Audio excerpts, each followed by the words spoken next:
So before we get this video started, I do have another short message. And this one goes out to anybody who was watching the state of play and was disappointed with what they got because there wasn't any PS5 news, no launch games, basically no news on the PS5. All I have to say to you guys is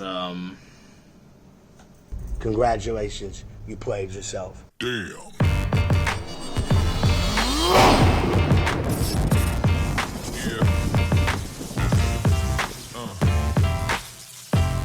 Now, before you get mad at me and be like, oh, why are you making fun of my pain? I'm really hurt. Sony put this tweet out. Here, take a look at it. They literally are telling you what to expect. Saying they're focusing on PS4 and PSVR games, some third-party and indie games from the last showcase, and the last but most important thing, no big PS5 announcements. So, hopefully my opening statement of congratulations, you played yourself makes a bit more sense now, because they told you what to expect. If you're mad that they didn't show it to you, then who's to blame? They precursored you. They warned you, saying, hey, the stuff that you might be waiting for ain't gonna happen. Look at you now. But there's gonna be some people who also just didn't like what was going on anyway, because, you know, the indie scene might not be their thing. And you know what?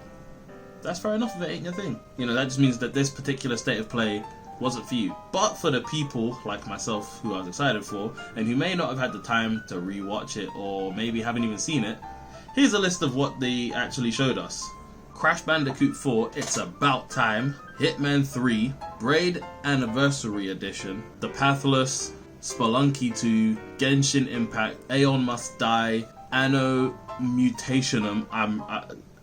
I'm reading my notes, so I may have butchered that name, but if I did, like, you know what I was trying to say. Bug Snacks, Vader Immortal, Control DLC, Auto Chess, The Pedestrian, Hood Outlaws and Legends, Temtem, and Godfall. 2 of those are brand new, Hood Outlaws and Legends and Temtem. But everything else, we got a bag of information on almost all of these titles, minus a few. Crash Bandicoot 4, we got a lot of information. Godfall, we got a stupid amount of information. Vader Immortals 1, Bug Snacks. We learnt a lot from this showcase. And this, unlike the Xbox showcase, which was roadside gravel rank at best, like wood rank maybe, we actually learned a lot about the games that are coming up for PlayStation 4 and PSVR, and a few PS5 titles that we already knew about. All in all, this is a great showcase. 7 out of 10. The only reason why I'm not going to give it the extra ones is because we didn't get to know about any of the PS5 stuff that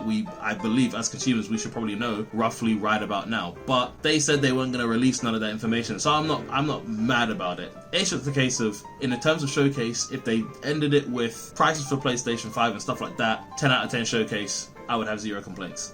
But this makes you ask yourself a bit of a question. Why is it that Sony is leaving things so late? We already know almost everything about the Xbox Series X minus price. We've got a rough, and with both of these consoles, we have rough release dates. We know it's going to be end of November, beginning of December type time, because they want to be in time for Christmas and thing. We don't have many launch titles. Obviously people want to know what more launch titles are. The date is coming out, the price. But if I had to guess why they're withholding information, it's because they're not feeling pressured to. What I believe they believe is their competition, which is the Xbox, during their showcase, would rank. They didn't show off or show out. They didn't show us many things new, and obviously Xbox is going in a whole different direction. I'm going to save that topic for a different video. Long story short, they just don't feel the pressure. They don't feel the need to go ham because, in a way, it's building a lot of hype, and they can drip feed us information, and the hype is just fueling everybody just to be like, oh, what's coming, what's coming, what's coming. For instance, we found out about the actual PS5 console just under 2 months ago, whereas in relation with Xbox, we found out not long off of 8 months ago. All in all, Sony don't give a damn. The best thing right now is just for everybody to wait on it, because at this moment, only time will tell in terms of what we're gonna get. We just have to wait. But with that being said, how did you guys feel about the reveal? And what were your favorite games from that reveal? Was there anything that you were expecting that wasn't shown? Was there anything that you wanted more information on? Anything like that that you have a question about, or you have a thought about, leave it in the comment section. If you're new around here and you've made it to this point, you might as well subscribe. Also, if you like live streams, I stream over on Twitch. Hit me up, sleepsensei_. And if you like social media shenanigans, follow me on Twitter at sleepsensei_, or follow me on Instagram at sleepsensei. So, it's been the Sensei Sleep, and I'm out. Peace. Also, Sony, you may have had a great showcase, but I know what you did with Marvel Avengers. I see you, man.